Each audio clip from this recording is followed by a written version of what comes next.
Hello everybody. आज की online class के अंदर आप सभी का स्वागत है। हम न्याय की अवधारणा पढ़ रहे हैं और न्याय की अवधारणा के अंतर्गत हमने पाश्चात्य राजनीतिक चिंतन के अंतर्गत न्याय की अवधारणा को पढ़ लिया था, जिसके अंतर्गत हमने प्राचीन काल में न्याय की अवधारणा, फिर मध्यकाल में न्याय की अवधारणा और आधुनिक काल में न्याय की अवधारणा को अलग अलग विद्वानों के विचारों के माध्यम से हमने समझ लिया था।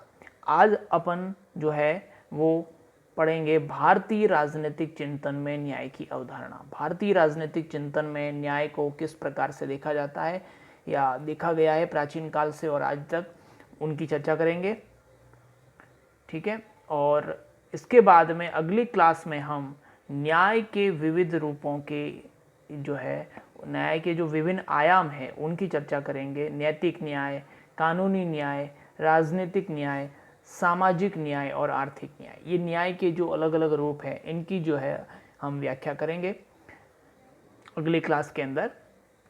इससे पहले अपन ने जो है पाश्चात्य राजनीतिक चिंतन में न्याय की अवधारणा, पाश्चात्य राजनीतिक चिंतन में न्याय की अवधारणा जिसमें प्राचीन काल में प्लेटो और अरस्तू के अनुसार न्याय की अवधारणा, मध्यकाल में संत ऑगस्टाइन और थॉमस एक्विनास के अनुसार न्याय की अवधारणा को पढ़ लिया था। फिर आधुनिक काल में न्याय की अवधारणा जो है उसमें डेविड ह्यूम के अनुसार न्याय की अवधारणा, उपयोगितावादियों के अनुसार जिसमें बेंथम और जॉन स्टुअर्ट मिल के अनुसार न्याय की अवधारणा को पढ़ लिया था, और समकालीन विचारक जॉन रॉल्स के न्याय के संबंध में विचारों को भी पढ़ लिया था, जिसके अंतर्गत हमने देखा था कि उन्होंने अज्ञानता के पर्दे का सिद्धांत दिया था और संवैधानिक लोकतंत्र में न्याय के दो मूल सिद्धांत बताए थे। साथ में उन्होंने उपयोगितावादियों के अधिकतम लोगों के अधिकतम सूत्र का जो खंडन किया था वो भी पढ़ लिया था। आज अपन पढ़ेंगे भारतीय राजनीतिक चिंतन में न्याय की अवधारणा। तो चलिए शुरू करते हैं। अगर हम भारतीय राजनीतिक चिंतन के अंतर्गत न्याय की बात करें तो प्राचीन काल से ही, अति प्राचीन काल से ही हमारे ऋषि मुनियों ने न्याय के बारे में अपने विचार व्यक्त किए हैं, जिसमें मनु है, कौटिल्य है, बृहस्पति, शुक्र, भारद्वाज, विदुर, सोमदेव, ऐसे अनेक विद्वान और ऋषि और विद्वान हुए हैं जिन्होंने न्याय के बारे में अपने विचार प्रकट किए हैं। और इन विचारकों के विचारों से ये मालूम पड़ता है कि भारतीय राजनीतिक चिंतन में न्याय को किस दृष्टि से देखा गया है। क्या वो नैतिक है या वो कानूनी न्याय है, या किस प्रकार के न्याय की चर्चा भारतीय राजनीतिक चिंतन में या भारतीय लोगों के द्वारा की गई है। तो इसके कुछ महत्वपूर्ण बिंदु देख लेते हैं आज। सर्वप्रथम अपन देखते हैं प्राचीन भारतीय राजनीतिक चिंतन में जो धर्म की अवधारणा है, प्राचीन भारतीय राजनीतिक चिंतन में जो धर्म की अवधारणा है और प्लेटो के न्याय के सिद्धांत में समानता है। बहुत ही महत्वपूर्ण बात लिखी हुई है कि भारतीय राजनीतिक चिंतन में जो धर्म की अवधारणा है, भारतीय राजनीतिक चिंतन में जो धर्म की अवधारणा है और प्लेटो के न्याय की सिद्धांत में समानता है। ये प्रश्न भी बनता है परीक्षा के अंदर, तो आपको याद रखना है किस प्रकार से प्राचीन भारतीय राजनीतिक चिंतन के अंतर्गत जो धर्म कहा गया है, धर्म किसको कहा गया है? कर्तव्य पालन। धर्म किसको कहा गया है? भारतीय राजनीतिक चिंतन में किसको कहा गया है? धर्म कहा गया है कर्तव्य का पालन करना। कर्तव्य पालन को क्या कहा गया है? धर्म। और प्लेटो क्या कहता है? प्लेटो कहता है कि अपना अपना निर्दिष्ट कार्य करते रहना, दूसरों के कार्यों में हस्तक्षेप नहीं करना। अपना अपना काम करते रहो, दूसरों के कामों में हस्तक्षेप नहीं करो। तो भारतीय राजनीतिक चिंतन में जो धर्म की अवधारणा है वो भी तो यही कह रही है कि अपना अपना कर्तव्य पालन करते रहिए। आप यदि स्टूडेंट है तो आप स्टूडेंट का धर्म निभाइए, आप शिक्षक है तो इस शिक्षक को पढ़ाने का काम करना है, इस विद्यार्थी को पढ़ने का काम करना है, सैनिक को सुरक्षा का काम करना है। ठीक है, तो अलग अलग व्यक्ति जो है जो जिसका जो कर्तव्य है वो अपना कर्तव्य पालन करता रहे। हमारा धर्म भी ये कहता है प्राचीन भारतीय राजनीतिक चिंतन में, और प्लेटो भी यही कहता है। इसीलिए उन हमारे जो प्राचीन भारतीय राजनीतिक चिंतन में जो धर्म की अवधारणा है और प्लेटो का जो न्याय का सिद्धांत है, इनमें क्या है? समानता है। ये पॉइंट समझाना चाहता है। चलिए आगे बढ़ते हैं। ये याद रखना है आपको। पूछा जा सकता है कि भारतीय राजनीतिक चिंतन में धर्म की अवधारणा और प्लेटो के न्याय में क्या समानता है। तो आपको याद रखना है कि भारतीय राजनीतिक चिंतन में धर्म को कर्तव्य पालन से जोड़ा गया है और न्याय के संदर्भ में प्लेटो भी यही कहता है कि अपना अपना निर्दिष्ट कार्य करते रहिए और दूसरों के कार्यों में हस्तक्षेप न करिए। इसलिए प्राचीन भारतीय राजनीतिक चिंतन में न्याय और प्राचीन भारतीय राजनीतिक चिंतन में धर्म की अवधारणा और प्लेटो के न्याय की अवधारणा, इन दोनों में समानता है। ठीक है, आगे वाला पॉइंट है, भारतीय राजनीतिक चिंतन में आपको याद रखना है न्याय को स्वधर्म से जोड़ा गया है, स्वधर्म और कर्तव्य से जोड़कर देखा जाता था। भारतीय राजनीतिक चिंतन में याद रखना है न्याय को किससे जोड़कर देखा जाता था, स्वधर्म से। जैसे मैंने अभी थोड़ी देर पहले बताया कि एक विद्यार्थी का क्या धर्म है, विद्यार्थी का क्या कर्तव्य है, स्वधर्म कर्तव्य कि उसको अपना अध्ययन जारी रखना चाहिए। शिक्षक का क्या दायित्व है कि वो अच्छी से अच्छी शिक्षा प्रदान करे। एक पिता का क्या दायित्व है कि वो अपने संतान का अच्छी तरह से भरण पोषण करे। ठीक है, एक माँ का क्या दायित्व है, एक सैनिक का क्या दायित्व है। हर एक व्यक्ति का कोई ना कोई स्वधर्म होता है, कोई कर्तव्य होता है। तो भारतीय राजनीतिक चिंतन में न्याय को किससे जोड़कर देखा जाता था, स्वधर्म से, कर्तव्य पालन से जोड़कर देखा जाता था। ये आपको याद रखना है, ये बहुत महत्वपूर्ण बिंदु है कि भारतीय राजनीतिक चिंतन में न्याय को किससे जोड़कर देखा जाता था, स्वधर्म से। आगे अपन कुछ महत्वपूर्ण भारतीय राजनीतिक चिंतन के अंतर्गत कुछ महत्वपूर्ण जो हमारे ऋषि हुए हैं जिसमें नाम आते हैं वो याद रखने हैं। मनु है, कौटिल्य है, बृहस्पति है, शुक्र है, भारद्वाज है, विदुर है और सोमदेव ने राज्य व्यवस्था में न्याय को सबसे महत्वपूर्ण स्थान दिया है।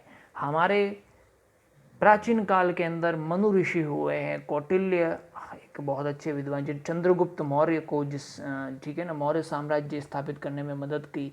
ठीक है, बृहस्पति, शुक्र, भारद्वाज, विदुर, सोमदेव जैसे अनेक महत्वपूर्ण विचारक हुए हैं, ऋषि हुए हैं और इन्होंने राज्य व्यवस्था में न्याय को सबसे महत्वपूर्ण माना है। न्याय जो है वो किसी भी राज्य का केंद्र बिंदु है।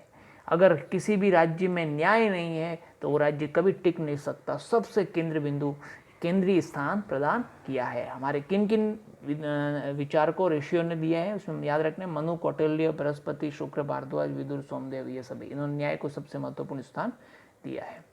आगे जो महत्वपूर्ण बात आती है, मनु और कौटिल्य, ठीक है ना, महर्षि मनु और कौटिल्य जो है वो न्याय के अंदर निष्पक्षता को सबसे महत्वपूर्ण स्थान देते। न्याय का जो सबसे प्रमुख तत्व क्या है, निष्पक्षता है। ऐसी बात करते हैं मनु और कौटिल्य। न्याय है वो निष्पक्ष होना चाहिए। अगर न्याय के अंदर निष्पक्षता नहीं है, भेदभाव आ गया, पक्षपात हो गया, तो वो न्याय नहीं रह जाता। ये मनु और कौटिल्य कहते हैं। इसलिए उन्होंने न्याय का सबसे प्रमुख तत्व क्या माना है, या न्याय में सबसे ज़्यादा महत्व किसको दिया है, निष्पक्षता को दिया है। आगे बढ़ते हैं।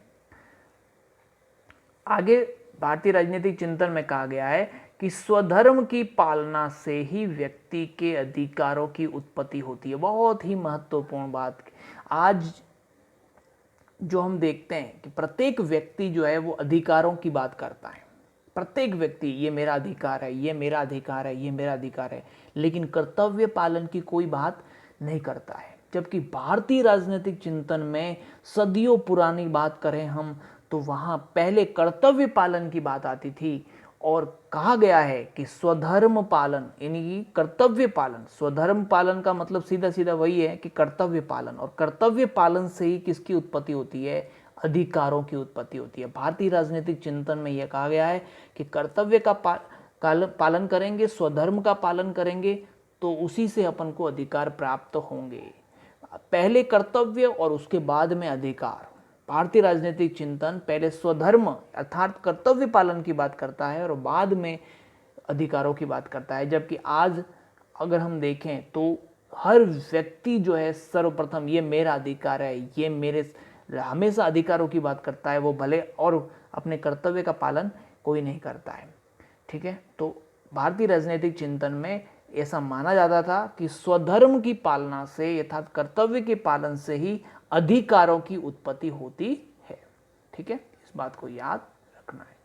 आगे अपन पढ़ते हैं और ये अपना इस वीडियो का या इस क्लास का अंतिम पॉइंट होगा। इसके बाद में वो देखिए, प्लेटो के न्याय और भारतीय राजनीतिक चिंतन में, इन दोनों में समानता को अपन ने पहले ही पढ़ लिया था कि प्राचीन भारतीय राजनीतिक चिंतन में धर्म की धारणा और प्लेटो के न्याय की धारणा दोनों में क्या है, समानता है। ये अपन ने पढ़ लिया था।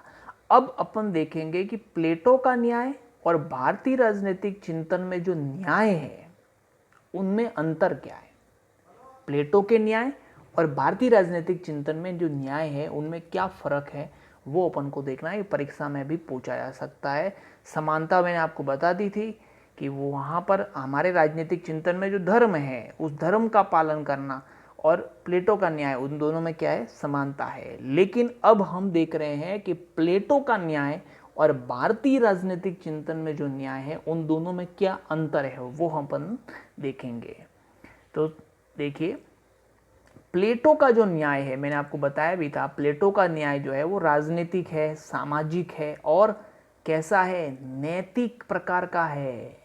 प्लेटो ये कहता है कि व्यक्ति को अपना अपना कार्य, निर्दिष्ट कार्य करते रहना चाहिए, दूसरों के मामले में हस्तक्षेप नहीं करना चाहिए। लेकिन यदि कोई व्यक्ति दूसरों के मामले में हस्तक्षेप करता है तो उसके लिए किसी भी प्रकार के दंड का विधान नहीं करता है। प्लेटो किसी भी प्रकार के कोई दंड का विधान नहीं है, किसी प्रकार इसका कोई कानून नहीं है, उसके पीछे दंड का विधान नहीं है। लेकिन भारतीय राजनीतिक चिंतन जो है उसमें न्याय की अवधारणा कैसी है, कानूनी अवधारणा को स्वीकार किया गया है। बहुत प्राचीन समय में भी हमारे भारतीय राजनीतिक चिंतन में न्याय केवल नैतिक प्रकृति का नहीं होता था कि ऐसा करना पड़ेगा, सैनिक को अपना कर्तव्य सुरक्षा का काम करना चाहिए, ये चाहिए वाली बात नहीं थी। अगर वो नहीं करता था तो उसको भी दंडित किया जाता था।